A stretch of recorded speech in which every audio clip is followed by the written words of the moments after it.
Gente, já tem um tempinho que a internet está apontando os cochilos do Douglas, né? Mas até então ele não tinha sido eliminado, nem alertado, nem nada. Mas agora há pouco ele puxou um ronco alto que não teve como manter ele mais na prova, gente. Ele foi eliminado porque dormiu.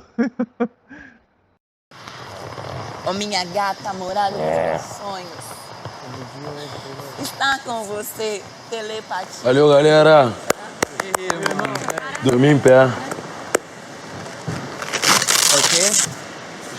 Dormiu. Não sei como é que o Tadeu vai resolver isso, não. Hã? Não sei como é que o Tadeu vai resolver isso, não. Eu só saio, mano. Eu 24 só horas, saio filho. Só não sai daqui hospitalizada.